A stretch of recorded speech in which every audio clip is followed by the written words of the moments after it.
Codemasters are no strangers to developing amazing racing games. In fact, it's kind of their trademark.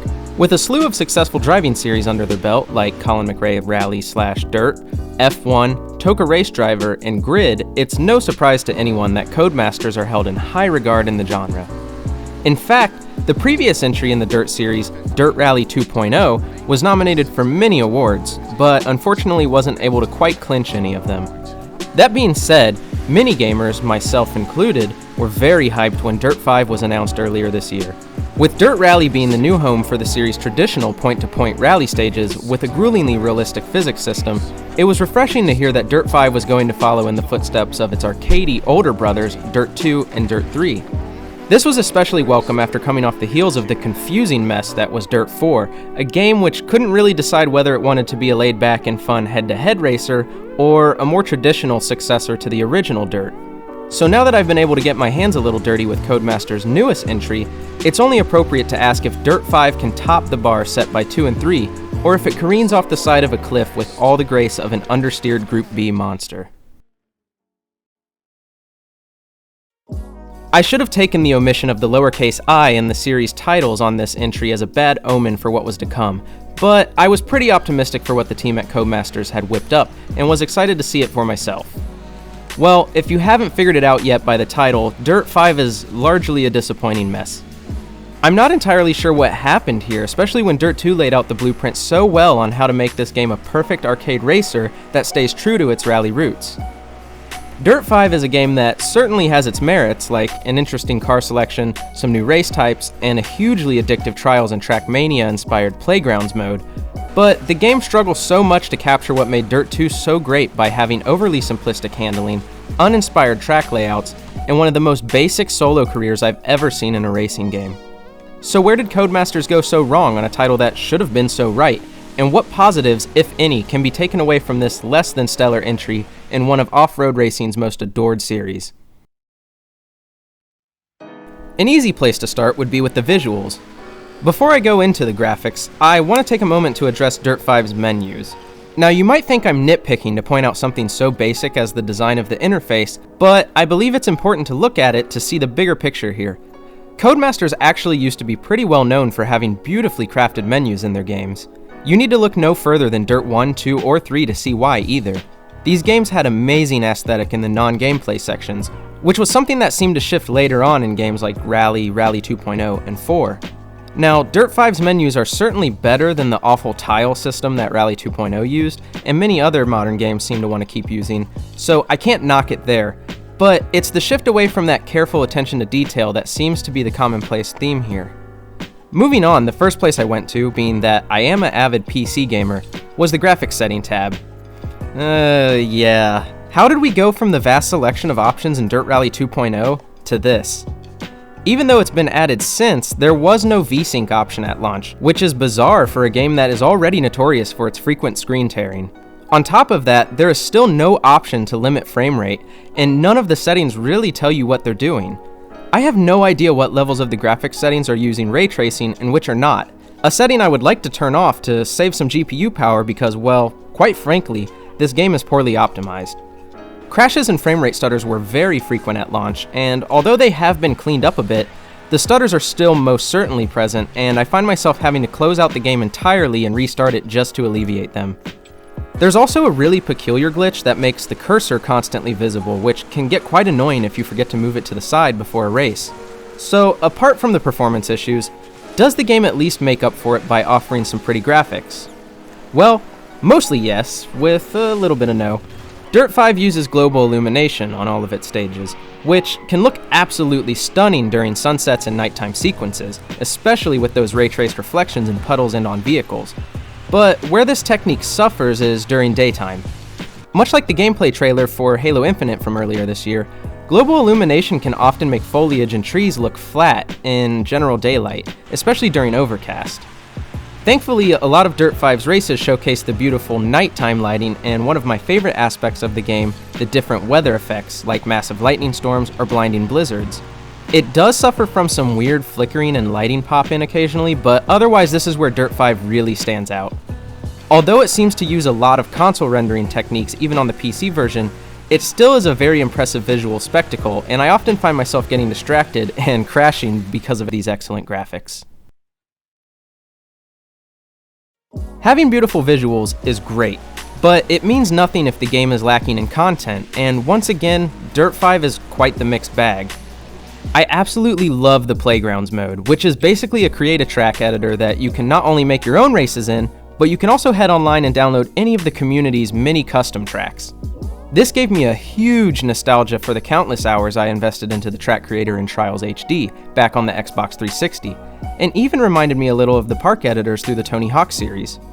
The courses range from over-the-top winding mechas of twisting track, with others being more novelty and lighthearted arenas.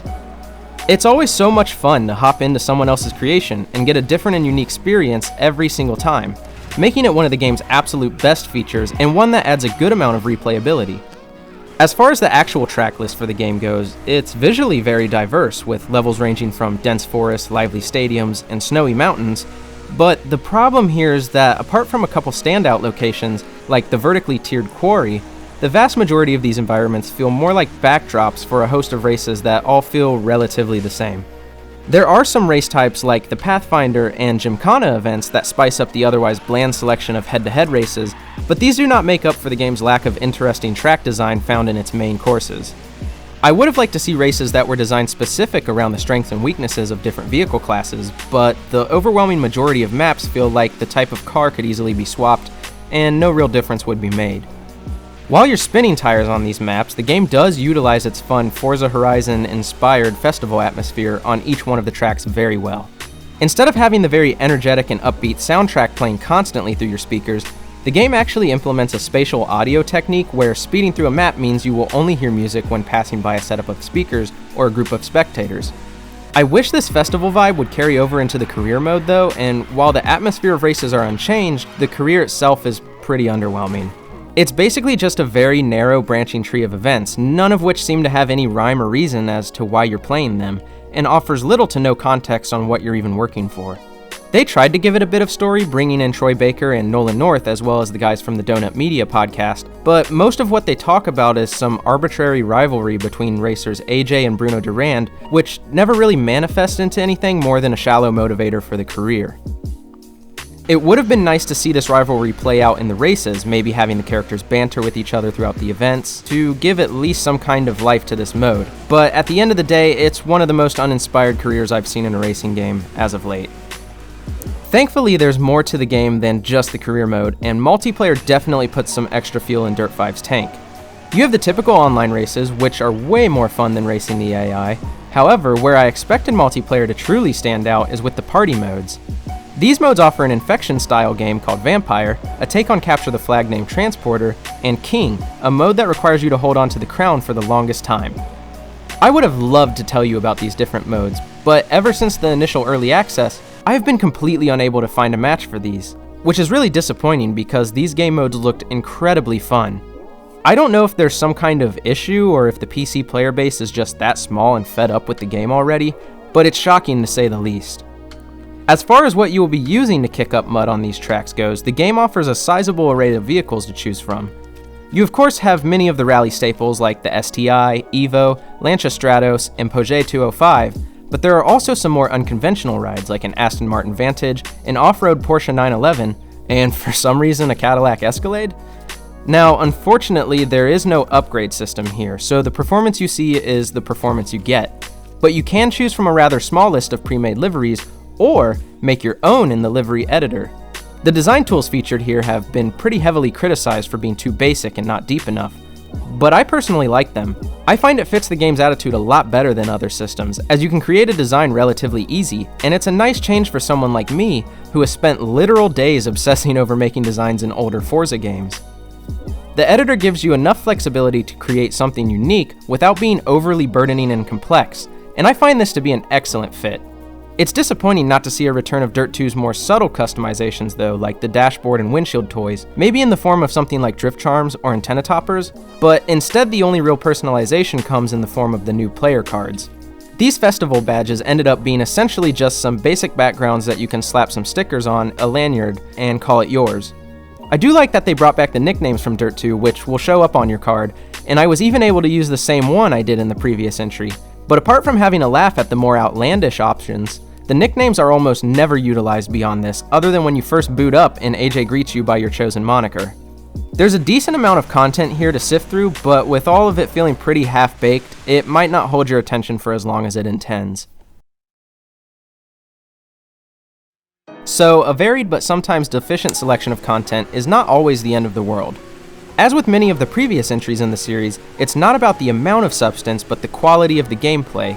So, how does Dirt 5 fare? Well, as seems to be the recurring theme here, there are positives and negatives to take away from this. Dirt 5 is an arcade racer, first and foremost. The team at Codemasters has said many times to expect this, as they were going back to Dirt 2 and 3 to use as the basis of inspiration for this title. With the Dirt Rally entries taking over as the grueling rally simulators in the series, it gave the mainline games room to breathe as its own thing, which was desperately needed after Dirt 4 was a confused smorgasbord of a game that couldn't decide whether it wanted to be an arcade racer or more simulation like Dirt Rally. This gave me a lot of hope for the newest entry in the series, and I was expecting to see a return to what made Dirt 2 and 3 so enjoyable. Woefully, I was pretty quickly disappointed. Don't get me wrong, there are certainly some aspects that I enjoy. The drifting mechanics make me feel like a complete badass as I slide sideways around a corner with ease, but way too much of the physics here, as well as omissions of previous gameplay mechanics, leave players with much to be desired. What I immediately noticed during my first race is how the controls feel way more similar to a power-up and combat-infused racer like Blur, which makes a bit of sense considering the team that worked on this game also developed Onrush, but it's unfortunate how much this game feels like it's on rails at times, and can almost feel like it's hand-holding. It's also obvious whenever you go through corners or more difficult sections of a track, as you can almost sense that you're being pulled in the correct direction instead of having complete control of the vehicle. This is exacerbated by constant blockades and invisible walls on the sides of tracks, and when you couple it with the exclusion of mechanical and terminal damage, you end up with races that never really feel like there's anything at stake, or that a last-minute turn could spell danger for your position. I get that it's trying to be more accessible, but this is such a harsh clash between the realistic track and vehicle selection to the Mario Kart style handling, and leads to Dirt 5 having a severe lack of depth. I could have overlooked this a bit if the tracks had been a bit more interesting, and there are some pretty unique races, but most of what we're giving rarely has more than one or two jumps and never offer anything more profound, like optional high grounds or shortcuts, to give us something more compelling than just flat tracks with twists and turns. The on-rails nature of these physics ends up creating some really awkward moments too. During stages where you're offered more freedom of movement like the Gymkhana or Pathfinder events, you'll often experience some really wonky jumps and falls that break immersion and slow momentum. None of this is helped either by the strange difficulty curves here. I played a good 15 to 20 races using the default difficulty and assist turned on, until I got stuck on a race using sprint cars that, no matter how many times I replayed it, I could never place higher than 4th. Since the sprint car races are pretty much just a constant left-hand drift, I decided to turn all of the assist off. Lo and behold, I aced the event on my first try. This isn't the only instance either, as many of the races can be won with ease, but occasionally you will get stuck on a random event type that takes multiple tries to get first. Gameplay is only hindered more by a pretty aggressive rubber banding system that often sees you holding first place for the entire circuit, only to be zipped past on the very last turn. This alone gave me so many rage-induced memories of conceding goals in FIFA at the 90th minute. It's also why the sprint and ice arenas are so difficult, because your opponents come out of turns at a speed you could never even dream of achieving. Crashes and slams that should be punishing have little impact on the AI racers, and many times do not even result in them losing their position, even though it's the exact opposite for you. That's not to say it's all bad though. The different vehicle classes offer a distinct feel for each, with pre-runner trucks feeling weighty and slower, while the Group B 80s Rally and Rally X classes feel blisteringly fast. I also love just how each surface in the game feels. There's a section in the Cape Town Stadium track where it switches from dirt to tarmac, and there's just an immediate sense of grip as soon as you make that transition to blacktop. These drastic changes in traction are amplified by the game's fantastic dynamic weather system, which I touched on earlier. It creates such a unique feel that I have not seen in a game before, where a race can start out dry and grippy, but by the halfway point, a storm has started, making everything muddy and slippery. This is where mechanical damage would have made a really engaging impact on the gameplay, but sadly, its exclusion makes the influence of changing weather seem less consequential and more aesthetic. Maybe it's a bit of Stockholm Syndrome, but the gameplay is starting to grow on me. I certainly wish it did more to engage me and keep me on my toes, but it's still solid nonetheless. And maybe with some tweaks and adjustments in future patches, it can be transformative to Dirt 5's experience. Codemasters took a big risk with Dirt 5 by omitting rally stages and events altogether and further distancing the Arcady main series from its hardcore simulation counterpart. Dirt 5 is a title that excels at truly making vehicles feel unique and different, while also making each weather condition and surface impactful to the difficulty of a race. A weak selection of content and very poor performance and optimization mean that Dirt 5 struggles to hold a candle to the very games it was trying to emulate. The fun multiplayer modes and beautiful graphics make this entry feel like it's closing the gap on Dirt 2, but with an overly arcadey physics system, lack of meaningful damage, and uninspired track design, Dirt 5's fundamental gameplay leaves it falling flat and getting left in the dust. So yeah, those are my opinions on Dirt 5, a game that I was really anticipating but ultimately left me pretty disappointed. But I want to know from you guys, have you played this game? Let me know in the comments below. Make sure to leave this video a like. And if you're new around here, hit the subscribe button and the bell icon so you can get notifications when I upload. If you want to see what I'm currently playing or just want to hear more of my mild gaming takes, make sure to hit me up on Instagram and Twitter at TheNamesJair. With that, I have been TheNamesJair. Thanks for watching. See you later!